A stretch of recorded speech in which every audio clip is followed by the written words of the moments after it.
അപ്പോൾ മൊഡ്യൂൾ 6 നമ്മൾ Green's theorem പറഞ്ഞു. ഇനി ഗ്രീൻസ് തിയറം കഴിഞ്ഞ് ഏറ്റവും ഇമ്പോർട്ടൻ്റ് ആയിട്ട് വരുന്ന ഒരു ടോപ്പിക്കാണ് സ്റ്റോക്സ് തിയറം. അപ്പോൾ സ്റ്റോക്സ് തിയറത്തിൻ്റെ സ്റ്റേറ്റ്മെൻറ്റ് ഒന്ന് നോക്കി വെച്ചോണം. കാരണം ചിലപ്പോൾ 2 മാർക്കിന് സ്റ്റേറ്റ്മെൻറ്റോ ഇക്വേഷനോ ചോദിച്ചു കഴിഞ്ഞാൽ നമ്മൾ എഴുതണം. അപ്പം സ്റ്റേറ്റ്മെൻറ്റ് എന്താണെന്ന് പറഞ്ഞാൽ the line integral of A tangential component of vector function F around A simple close curve C is equal to the surface integral of the normal component of curl f over any surfaces having the boundary. അപ്പോൾ ഇതിനകത്ത് പറഞ്ഞെങ്കിൽ ഈ tangential component of a vector function F ആണ് F dot D R. അപ്പോൾ ഒരു simple curve സിക്കകത്തുള്ള tangential component of a ഒരു vector ഫംഗ്ഷൻ്റെ ടാൻജൻഷ്യൽ കമ്പോണൻ്റ് ആണ് ഈ എഫ് ഡോട്ട് ഡി ആർ. അതിൻ്റെ ലൈൻ ഇൻ്റഗ്രൽ എന്ന് പറഞ്ഞാൽ is equal to surface integral of the normal component of curl f. ഈ വെക്റ്റർ ഫംഗ്ഷൻ എഫിൻ്റെ നോർമൽ കമ്പോണൻ്റ് ആയ curl F dot N cap എന്ന് പറഞ്ഞാൽ normal component of curl F ആണ്. അതിൻ്റെ സർഫസ് ഇൻ്റഗ്രലിനോട് ഈക്വൽ ആയിരിക്കും എന്നാണ് പറഞ്ഞത്. അപ്പം സ്റ്റോക്സ് തിയറം പറയുന്നത് എന്തായിരുന്നു? നമുക്കൊരു വെക്റ്റർ ഫംഗ്ഷൻ ഉണ്ട് എഫ്, അതിൻ്റെ tangential component of vector function ആണ് ഈ എഫ് ഡോട്ട് ഡി ആർ. അപ്പം ഒരു വെക്റ്റർ ഫംഗ്ഷൻ എഫിൻ്റെ ടാൻജൻഷ്യൽ കമ്പോണൻ്റ് എന്ന് പറഞ്ഞാൽ എഫ് ഡോട്ട് ഡി ആറിൻ്റെ ലൈൻ ഇൻ്റഗ്രൽ എന്ന് പറഞ്ഞാൽ ത്രൂ ഒരു ക്ലോസ് സർഫസ് സിക്കകത്തൂടെയുള്ള ലൈൻ ഇൻ്റഗ്രൽ എന്ന് പറയുന്നത് അതേ ഫംഗ്ഷൻ്റെ തന്നെ നോർമൽ കമ്പോണൻറ്റ് കേൾ എഫിൻ്റെ സർഫസ് ഇൻ്റഗ്രലിനോട് ഈക്വൽ ആയിരിക്കും എന്നാണ് പറയുന്നത്.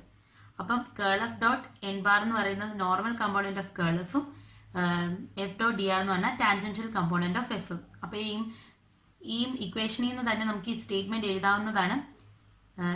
ഒരു വെക്റ്റർ ഫംഗ്ഷൻ എഫിൻ്റെ ടാൻജൻഷ്യൽ കമ്പോണൻറ്റിൻ്റെ line integral through a close surface C എന്ന് പറയുന്നത് ആ വെക്റ്റർ ഫംഗ്ഷൻ്റെ തന്നെ നോർമൽ കമ്പോണൻ്റ് ആയ കേൾ എഫ് ഡോട്ട് എൻ ക്യാപ്പിൻ്റെ സർഫസ് ഇൻ്റഗ്രലിനോട് ഈക്വൽ ആയിരിക്കും. ഇതാണ് സ്റ്റോക്സ് തിയറം പറയുന്നത്. ഈ ഫോർമുല എന്താണെങ്കിലും പഠിച്ചു വെക്കണം. ഈ സ്റ്റോക്സ് തിയറം വെച്ചിട്ടുള്ള ക്വസ്റ്റ്യനിൽ നമുക്ക് 1 മാർക്ക് ഈ ഫോർമുല എഴുതുന്നതിന് തന്നെ കിട്ടും.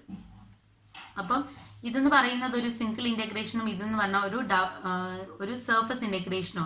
അപ്പം നമുക്ക് പറയാം സ്റ്റോക്സ് തിയറം എന്ന് പറയുന്നത് ലൈൻ ഇൻ്റഗ്രേഷനും സർഫസ് ഇൻ്റഗ്രേഷനും തമ്മിലൊരു കണക്ഷനാണെന്നും പറയാം. അപ്പം നമുക്ക് ഈ ഫോർമുല സ്റ്റോക്സ് തിയറം വെച്ചിട്ട് എങ്ങനെ ക്വസ്റ്റ്യൻ ചെയ്യുന്നതെന്ന് നമുക്കൊരു ക്വസ്റ്റ്യൻ നോക്കാം.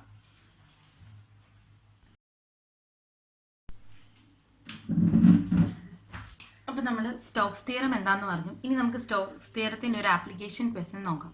എന്ന് പറഞ്ഞാൽ 2017 5 മാർക്സിന് ചോദിച്ച ക്വസ്റ്റ്യൻ ആണ്.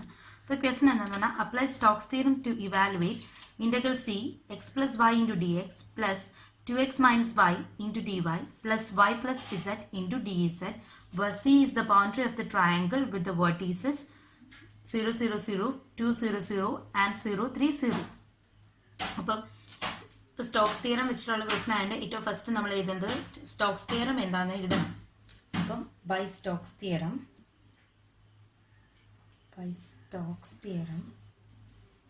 എന്നിട്ട് സ്റ്റോക്സ് തിയറത്തിൻ്റെ ഫോർമുല എഴുതണം. Integral C F dot D r is equal to double integral s in curl f n cap into ds. ഇതാണ് നമ്മുടെ സ്റ്റോക്സ് തിയറത്തിൻ്റെ ഇക്വേഷൻ. സോ ഇതിന് 1 മാർക്ക് കിട്ടും ഇത് എഴുതി കഴിഞ്ഞാൽ. പിന്നെ നമ്മൾ അടുത്ത് ചെയ്യേണ്ടതെന്ന് പറഞ്ഞാൽ നമുക്ക് ഇവിടുന്ന് എഫ് വേണം. എഫ് എന്ന് പറഞ്ഞാൽ ഈ കൊടുത്തിരിക്കുന്നതാണ് നമ്മുടെ എഫ്. പക്ഷേ നമുക്ക് ഈ കൊടുത്തിരിക്കുന്നത് എഫ് ഡോട്ട് ഡി ആറിൻ്റെ ഫോമില്ല. വേർ ഈ ഡി ആർ എന്ന് പറഞ്ഞാൽ എഫ് ഡോട്ട് ഡി ആർ എന്ന് പറയുമ്പോഴത്തേക്ക് ഡി ആർ എന്ന് പറഞ്ഞാൽ D X D Y D Z ആണ് ഡി ആർ.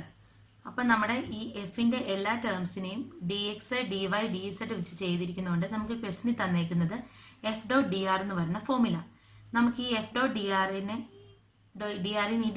എലിമിനേറ്റ് ചെയ്യണം. ഡി ആറിനെ എലിമിനേറ്റ് ചെയ്യാൻ വേണ്ടി ഇവിടുത്തെ D X D Y D Z വരുന്നിടത്തെല്ലാം നമ്മൾ ഐ ജെ കെ കൊടുത്താൽ മതി. So F is equal to X plus y into i cap plus 2x minus y into j cap plus y plus z into k cap. അപ്പോൾ നമുക്ക് F കിട്ടി. ഇനി നമുക്ക് curl F കണ്ടുപിടിക്കണം. Curl F is equal to actually ഇത് നമ്മൾ നമ്മുടെ 5th മൊഡ്യൂളിൽ പഠിക്കുന്നതാണ്. ഈ കേൾ എഫ് ഒക്കെ. സോ നമ്മൾ ഇപ്പം 6th മൊഡ്യൂൾ ഡിസ്കസ് ചെയ്തിട്ടാണ് 5th മൊഡ്യൂളിലേക്ക് പോകുന്നത്. സോ എങ്ങനെ അപ്പം നമ്മൾ ഈ കേൾ എഫ് ഒക്കെ എങ്ങനെ കണ്ടുപിടിക്കുന്നതെന്ന് ഇവിടെ തന്നെ പഠിച്ചിട്ട് പോകും. സോ കേൾ എഫ് എങ്ങനെ കണ്ടുപിടിക്കുന്നതെന്ന് പറഞ്ഞാൽ നമ്മുടെ I cap, J cap, K cap. Curl എഫിൻ്റെ ജനറൽ ഇക്വേഷൻ എന്ന് പറഞ്ഞാൽ ഡെൽ ഇൻറ്റു എഫ് എന്ന്. അപ്പം I cap, J cap, K cap എഴുതി. പിന്നെ നമ്മൾ doe by doe X, doe by doe Y, പിന്നെ ഡോ ബൈ ഡോ ഇസഡ്. എന്നിട്ട് നമ്മുടെ ഐ ക്യാപ്പിൻ്റെ കോഎഫിഷ്യൻ്റ്, ജെ ക്യാപ്പിൻ്റെ കോഎഫിഷ്യൻ്റ്, കെ ക്യാപ്പിൻ്റെ കോഎഫിഷ്യൻ്റ് എഴുതണം. That is X plus Y I ക്യാപ്പിൻ്റെ കോഎഫിഷ്യൻ്റ്, വൈ ക്യാപ്പിൻ്റെ കോഎഫിഷ്യൻ്റ് ആണെങ്കിൽ 2x മൈനസ് വൈ, കെ ക്യാപ്പിൻ്റെ കോഎഫിഷ്യൻ്റ് ആണെങ്കിൽ വൈ പ്ലസ് ഇസഡ്. സോ ഇത്ര എഴുതി ഇതിൻ്റെ ഡിറ്റർമിനൻറ്റ് കണ്ടുപിടിച്ചാൽ നമുക്ക് കേൾ എഫ് കിട്ടും. സോ നോക്കിക്കേ, ഫസ്റ്റ് നമ്മൾ ഐ ക്യാപ്പ് എടുത്തു. That is I cap into ഐയുടെ കോളും ഐയുടെ റോയും കൂടെ നമ്മൾ എലിമിനേറ്റ് ചെയ്ത് കഴിഞ്ഞാൽ ഇത് രണ്ടുമോ കൺസിഡർ ചെയ്യേണ്ടത്. ഐയുടെ റോയും ഐയുടെ കോളും എലിമിനേറ്റ് ചെയ്ത് കഴിഞ്ഞാൽ ഈ ഡോ ബൈ ഡോ വൈനെ വൈ പ്ലസ് സെഡിനെ നമ്മൾ വൈ വെച്ച് ഡെറിവേറ്റ് ചെയ്യുമ്പോൾ എന്ത് കിട്ടും? 1. പിന്നെ ഡോ ബൈ ഡോ ഈ 2x മൈനസ് വൈനെ ഡോ ബൈ ഡോ ഇസഡ് കൊണ്ട് ഡെറിവേറ്റ് ചെയ്യുമ്പോൾ എന്ത് കിട്ടും? അവിടെ ഇസഡ് ടേം ഇല്ലാത്തതുകൊണ്ട് 0 മൈനസ്. പിന്നെ നമുക്ക് അടുത്ത് വരുന്നത് ജെ ആണ്. അപ്പോൾ ജെയുടെ റോയും ജെയുടെ കോളവും നമ്മൾ എലിമിനേറ്റ് ചെയ്തു. അപ്പോൾ വരുന്നത് ഈ വൈ പ്ലസ് ഇസഡിനെ നമ്മൾ എക്സ് വെച്ച് ഡെറിവേറ്റ് ചെയ്യുമ്പോഴത്തേക്ക് എന്ത് കിട്ടും? 0. എക്സ് ടേം ഇല്ലാത്തതുകൊണ്ട് 0. പിന്നെ ഡി വൈ എക്സ് പ്ലസ് വൈനെ ഡി വൈ ഡി ഇസഡ് വെച്ച് ചെയ്യുമ്പം അവിടെ ഇസഡ് ടേം ഇല്ലാത്തതുകൊണ്ട് 0 ആയിപ്പോവും, മൈനസ് 0. അപ്പം നമ്മുടെ ജെ ടേം 0 ആയിപ്പോവും. പ്ലസ് ഇനി അടുത്തത് കെ ആണ് കണ്ടുപിടിക്കേണ്ടത്. കെ ക്യാപ്പ് വെച്ചിട്ട് അപ്പം കെയുടെ റോയും കെയുടെ കോളവും കൂടെ കളയുമ്പോഴത്തേക്ക് നമുക്ക് എന്ത് കിട്ടും? 2x മൈനസ് വൈനെ ഡി എക്സ് വെച്ച് ചെയ്യുമ്പോഴത്തേക്ക് എന്ത് കിട്ടും? 2 കിട്ടും. എക്സ് പ്ലസ് വൈനെ ഡി വൈ വെച്ച് ചെയ്യുമ്പോഴത്തേക്ക് 1 കിട്ടും. അപ്പോൾ നമുക്ക് കിട്ടുന്നത് എന്നാൽ ഐ ക്യാപ്പ് ഈ ടേം 0 ആയി പോവും, പ്ലസ് കെ എന്ന് കിട്ടും. ഐ ക്യാപ്പ് പ്ലസ് കെ എന്ന് കിട്ടും. അപ്പോൾ നമുക്ക് ഇനി കണ്ടുപിടിക്കേണ്ടത് ഈ നോർമൽ വെക്റ്റർ എൻ ക്യാപ്പ് ആണ് കണ്ടുപിടിക്കേണ്ടത്. അപ്പോൾ നമ്മുടെ ട്രയാങ്കിളിൻ്റെ വേർട്ടീസസ് നോക്കി കഴിയുമ്പോഴത്തേക്ക് ഇവിടെയെല്ലാം ഇസഡിൻ്റെ വാല്യൂസ് എന്താ? ഇസഡിൻ്റെ വാല്യൂസ് എല്ലാം ഇസഡ് പ്ലെയിൻ്റെ വാല്യൂസ് എല്ലാം 0 ആണ്. അപ്പം ഇസഡ് പ്ലെയിൻ്റെ വാല്യൂസ് എല്ലാം 0 ആയതുകൊണ്ട് തന്നെ നമ്മുടെ ട്രയാങ്കിള് സിറ്റുവേറ്റ് ചെയ്തേക്കുന്നത് എവിടെയാണ്? XY പ്ലെയിനിലാണ് സിറ്റുവേറ്റ് ചെയ്തേക്കുന്നത്. അപ്പം XY പ്ലെയിനിൽ ആണ് നമ്മുടെ ട്രയാങ്കിൾ എങ്കിൽ എക്സിനും വൈക്കും നോർമൽ ആയിട്ടുള്ള വെക്റ്റർ എന്ന് പറഞ്ഞാൽ എപ്പോഴും എന്തായിരിക്കും? ഇസഡ് ആയിരിക്കും. എക്സിനും വൈക്കും നോർമൽ ആയിട്ടുള്ള പ്ലെയിൻ എപ്പോഴും ഇസഡ് ആയിരിക്കും. ഇസഡിന് കറസ്പോണ്ടിങ് ആയിട്ടുള്ള വെക്റ്റർ ഏതായിരിക്കും? കെ ആയിരിക്കും. അപ്പം നമ്മുടെ ഇവിടുത്തെ വെക്റ്റർ എന്ന് പറഞ്ഞാൽ നമ്മുടെ ഇവിടുത്തെ നോർമൽ വെക്റ്റർ എന്ന് പറഞ്ഞാൽ കെ ആണ്. അപ്പം നമുക്ക് കേൾ എഫ് കിട്ടി, നമ്മുടെ എൻ ക്യാപ്പും കിട്ടി. ഇനി നമുക്ക് ഇതിലേക്ക് ഇട്ട് കൊടുക്കാം. Integral C F dot D r is equal to double integral S. ഇനി നമുക്ക് കണ്ടുപിടിക്കേണ്ടത് curl F into N cap. ഇവിടെ നമ്മുടെ കേൾ എഫ് കിട്ടിയത് നമുക്ക് ഐ പ്ലസ് കെ ക്യാപ്പാണ് കിട്ടിയത്. നമ്മുടെ നോർമൽ വെക്റ്റർ കിട്ടിയത് കെ. അപ്പം നമ്മുടെ നോർമൽ വെക്റ്ററിൽ വരുന്ന കെ ക്യാപ്പ്, അപ്പം നമ്മുടെ നോർമൽ വെക്റ്ററിൽ വരുന്ന ആ ഏത് പ്ലെയിൻ ആണോ അതിൻ്റെ കോഎഫിഷ്യൻറ്റ് മാത്രം, അതിൻ്റെ നോർമൽ വെക്റ്റർ വരുന്നതിൻ്റെ കോഎഫിഷ്യൻറ്റും കേൾ എഫിൽ വരുന്ന ആ നോർമൽ വെക്റ്ററിന് കറസ്പോണ്ടിങ് ആയിട്ട് വരുന്നതിൻ്റെ കോഎഫിഷ്യൻറ്റും കൂടെ ആയിരിക്കും നമ്മൾ ഇൻറ്റു ചെയ്താലായിരിക്കും curl F into N cap എന്ന് കിട്ടുന്നത്. ഇവിടെ നമ്മുടെ നോർമൽ വെക്റ്റർ എന്ന് പറഞ്ഞാൽ കെ ക്യാപ്പാണ്. അപ്പം കേൾ എഫിലും നമ്മൾ കെ ക്യാപ്പിൻ്റെ കോഎഫിഷ്യൻറ്റ് നോക്കുക. അപ്പോൾ 1 ആണ് കെ എഫിൻ്റെ. കേൾ എഫിലും കെയുടെ കോഎഫിഷ്യൻറ്റ് എന്ന് പറഞ്ഞാൽ 1 ആണ്. ഇവിടെയും കെ ക്യാപ്പിൻ്റെ കോഎഫിഷ്യൻറ്റ് 1 ആണ്. സോ കേൾ എഫ് ഇൻറ്റു എൻ ക്യാപ്പ് എന്ന് പറഞ്ഞാൽ 1 ആണ്. അപ്പോൾ ചെയ്യുമ്പോൾ എന്ത് വരും? കേൾ F into N cap into D S എന്നാണ്.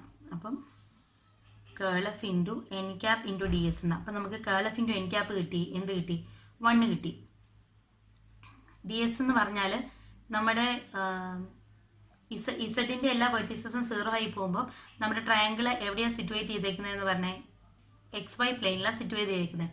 അപ്പോൾ ഡി എസ് എന്ന് പറഞ്ഞാൽ എന്ത് വരും? ഡി എക്സ് ഡി വൈ വരും. സോ നമ്മൾ ചെയ്യുമ്പോഴത്തേക്ക് S 1 into d X D y. അപ്പോൾ നമുക്ക് ഇതിൽ കണ്ടുപിടിക്കാനുള്ളതെന്ന് പറഞ്ഞാൽ ഈ ലിമിറ്റാണ് കണ്ടുപിടിക്കേണ്ടത്. സോ ലിമിറ്റ് കണ്ടുപിടിക്കാൻ വേണ്ടിയിട്ട് നമ്മുടെ ക്വസ്റ്റിൽ പറഞ്ഞേക്കുന്നത് ഒരു ട്രയാങ്കിളാണ്. ആ ട്രയാങ്കിൾ നമ്മൾ കൺസ്ട്രക്ട് ചെയ്യണം. സോ ട്രയാങ്കിൾ കൺസ്ട്രക്ട് ചെയ്യാൻ വേണ്ടിയിട്ട് നമ്മൾ ആദ്യമേ എക്സ് ആക്സസും വൈ ആക്സസും വരച്ചു. ഇനി നമ്മൾ പറഞ്ഞു ഈ ഇസഡിൻ്റെ കോർഡിനേറ്റ്സ് എല്ലാം ഇസഡ് കോർഡിനേറ്റ്സ് എല്ലാം 0 ആയി പോയതുകൊണ്ട് തന്നെ ഇസഡ് പ്ലെയിൻ ഇല്ല നമുക്ക്. സോ എക്സ് വൈ പ്ലെയിനിലാണ് നമ്മുടെ ട്രയാങ്കിൾ ലൈ ചെയ്യുന്നതെന്ന് പറഞ്ഞു. സോ ആദ്യത്തെ പോയിന്റ് എന്ന് പറഞ്ഞാൽ 0 0 0 0 പ്ലോട്ട് ചെയ്തു. അടുത്ത പോയിന്റ് എന്ന് പറഞ്ഞാൽ 2 0, ലെറ്റ് ഇറ്റ് ബി 2 0. അടുത്ത പോയിന്റ് എന്ന് പറഞ്ഞാൽ 0 3, ലെറ്റ് ദിസ് ബി 0 3. ഇത് രണ്ടും കൂടെ ജോയിൻ ചെയ്ത് കിട്ടുന്ന ഇതായിരിക്കും നമ്മുടെ ട്രയാങ്കുലർ റീജിയൻ എന്ന് പറഞ്ഞാൽ ഇതായിരിക്കും. ഇതാണ് നമ്മുടെ ട്രയാങ്കുലർ റീജിയൻ. സോ നമുക്ക് ഇങ്ങനെ കിട്ടിക്കഴിഞ്ഞാൽ നമ്മൾ പറഞ്ഞു ഇനിയിപ്പോൾ ലിമിറ്റ് കണ്ടുപിടിക്കാൻ വേണ്ടി ഏതെങ്കിലും ഒരെണ്ണത്തിന് നമുക്ക് എലോങ് ദി ആക്സസ് എടുക്കാം. സോ ഞാനിവിടെ എലോങ് ദി ആക്സസ് എടുക്കുന്നത് എക്സ് ആണ്. So X varies from along the access വരുമ്പോൾ എക്സ് എങ്ങോട്ടാണ് വേരി ചെയ്യുന്നത്? 0 to 2. X varies from 0 to 2. ഇനി നമ്മൾ അടുത്ത വൈ വേരീസ് ഫ്രം ഒരെണ്ണത്തിന് നമ്മൾ ആക്സിസിൽ കൂടെ എടുത്തു. അപ്പോൾ രണ്ടാമത്തേൻ്റെ കണ്ടുപിടിക്കാൻ വേണ്ടിയിട്ട് നമ്മളൊരു സ്ട്രിപ്പ് വരച്ചു. വൈ ആയതുകൊണ്ട് തന്നെ നമ്മൾ വെർട്ടിക്കൽ സ്ട്രിപ്പാണ് നമ്മൾ കൺസ്ട്രക്ട് ചെയ്യുന്നത്. സോ ഈ സ്ട്രിപ്പിൻ്റെ ലോവർ ബൗണ്ട് ഇരിക്കുന്നതെന്ന് പറഞ്ഞാൽ ഈ ലൈനിൻ്റെ ഇക്വേഷൻ എന്ന് പറഞ്ഞാൽ y = 0. എക്സ് ആക്സിസിൽ എപ്പോൾ എന്തായിരിക്കും? y = 0 ആയിരിക്കും. സോ നമ്മുടെ ഈ സ്ട്രിപ്പിൻ്റെ ലോവർ ബൗണ്ട് ടച്ച് ചെയ്തേക്കുന്ന y = 0 എന്ന് പറഞ്ഞ ലൈനിലാണ്. Therefore y varies from y = 0 to. ഇനി അപ്പർ ബൗണ്ടിലാണെങ്കിൽ അപ്പർ ബൗണ്ട് ഈ ലൈനിനെ ആയിരിക്കും. ഈ രണ്ട് പോയിന്റ്സ് തമ്മിൽ കണക്ട് ചെയ്തേക്കുന്ന ഈ ലൈനിലാണ് അപ്പർ ബൗണ്ട് ടച്ച് ചെയ്യുന്നത്. പക്ഷെ നമുക്ക് ഈ ലൈനിൻ്റെ ഇക്വേഷൻ അറിയത്തില്ല. അപ്പോൾ നമുക്ക് വെർട്ടിക്കൽ സ്ട്രിപ്പിൻ്റെ അപ്പർ ബൗണ്ട് ടച്ച് ചെയ്തേക്കുന്ന ഈ ലൈനിൻ്റെ ഇക്വേഷൻ നമുക്കറിയില്ല. സോ ഈ രണ്ട് പോയിന്റും വെച്ചിട്ട് നമുക്ക് ആ ലൈനിൻ്റെ ഇക്വേഷൻ കണ്ടുപിടിക്കാം. സോ ഈ രണ്ട് point let it be x1 y1 and x2 y2. So ലൈനിൻ്റെ ഇക്വേഷൻ രണ്ട് പോയിന്റ് തന്നിട്ടുണ്ടെങ്കിൽ ലൈനിൻ്റെ ഇക്വേഷൻ കണ്ടുപിടിക്കാനുള്ള ഫോർമുല എന്ന് പറഞ്ഞാൽ x - x1 divided by x2 - x1 is equal to y - y1 divided by y2 - y1. അപ്പോൾ നമ്മളിവിടെ x1 എന്ന് പറഞ്ഞാൽ 0, that is x - 0. x2 എന്ന് പറഞ്ഞാൽ 2, that is 2 - 0 equal to y1 എന്ന് പറഞ്ഞാൽ 3, y - 3, y2 എന്ന് പറഞ്ഞാൽ 0, y1 എന്ന് പറഞ്ഞാൽ 3. സോ സോൾവ് ചെയ്ത് കഴിയുമ്പം x/2 is equal to y - 3 divided by -3 എന്ന് വരും. ക്രോസ് മൾട്ടിപ്ലൈ ചെയ്യാം. -3x is equal to 2y - 6 എന്ന് വരും. -3x is equal to 2y - 6. പിന്നെ നമുക്കൊരു ലൈനിൻ്റെ ഇക്വേഷൻ്റെ ഫോമിലേക്ക് ആക്കാം. Equation of line is equal to നമുക്ക് ഈ രണ്ട് നെഗറ്റീവ് ടേംസിനെ കളയാൻ വേണ്ടിയിട്ട് നമുക്ക് ഈ 6നെ ഇങ്ങോട്ട് കൊണ്ടുവന്നിട്ട് 3xനെ അങ്ങോട്ട് കൊണ്ടുവരണം. That implies 3x + 2y = 6. അപ്പോൾ ഇതാണ് നമ്മുടെ ലൈനിൻ്റെ ഇക്വേഷൻ. ഈ ലൈനിൻ്റെ ഇക്വേഷൻ നമുക്ക് കിട്ടി. എന്നിട്ട് ഇതിനകത്തുനിന്ന് നമുക്ക് വൈയുടെ വേരിയേഷനാണ് ഇതിൽ നിന്ന് കണ്ടുപിടിക്കേണ്ടത്. സോ ഇതിനെ വൈയുടെ ടേംസിലേക്ക് ആക്കാം. That is y is equal to 3xനെ അങ്ങോട്ട് കൊണ്ടുവന്ന് 6 - 3x divided by 2. അപ്പോൾ നമുക്ക് കിട്ടി. So y varies from y = 0 to y is equal to 6 - 3x divided by 2. എന്നിട്ട് ഇത് വെച്ചിട്ടാണ് നമ്മുടെ ഇൻ്റഗ്രേഷൻ ചെയ്യേണ്ടത്. അപ്പം ഇതിന് പകരം ഈ ലിമിറ്റ് ഇട്ട് കൊടുക്കുക. That implies double integral x dx dy is equal to integral ആദ്യത്തെ ഇൻ്റഗ്രൽ എന്ന് പറഞ്ഞാൽ 0 to 2. Inner integral y is equal to 0 to y is equal to 6 - 3x divided by 2 into dx dy.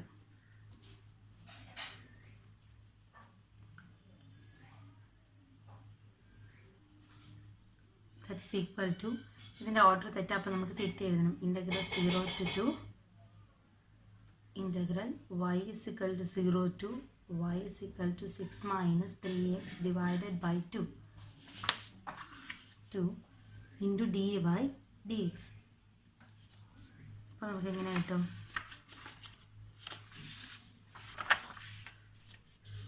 That is equal to integral 0 to 2 1 dy എന്ന് പറഞ്ഞാൽ y within the limit 0 to 6 minus 3x divided by 2 into dx. That implies integral 0 to 2 ഇവിടെ lower bound 0 ആയി പോകും, അപ്പോൾ upper bound മാത്രമേ ഉള്ളൂ. That 6 minus 3x divided by 2 into dx. ഈ 1/2 നമുക്ക് പുറത്തെടുക്കാം. That implies 1/2 into integral 0 to 2 6 minus 3x into dx. അപ്പോൾ നമ്മൾ പറഞ്ഞു രണ്ട് ടേംസിനെ നമ്മൾ മൈനസോ പ്ലസോ വെച്ചിട്ട് സെപ്പറേറ്റ് ചെയ്യുവാണെങ്കിൽ അതിന് രണ്ടിനും ഇൻ്റഗ്രൽ എടുക്കണം.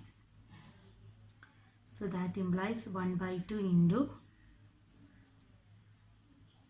6 into 1 dx എന്ന് വരും. So 6 into x within the limit 0 to 2 minus 3 into x within the limit x ൻ്റെ വരെ x square divided by 2 വരും within the limit 0 to 2. That is equal to 1/2 into upper bound മാത്രമേ ഉള്ളൂ, lower bound 0 ആയി പോകും. So 6 into 2 minus ഇവിടെയാണെങ്കിൽ upper bound മാത്രമേ ഉള്ളൂ, ലോവർ ബൗണ്ട് പോകുന്നുണ്ട് 3/2 into 2 square എന്ന് പറഞ്ഞാൽ 4. That is equal to 1/2 into 12 minus കട്ടായി പോയി 2 6 is equal to 1/2 into 12 minus 6 minus 6, that is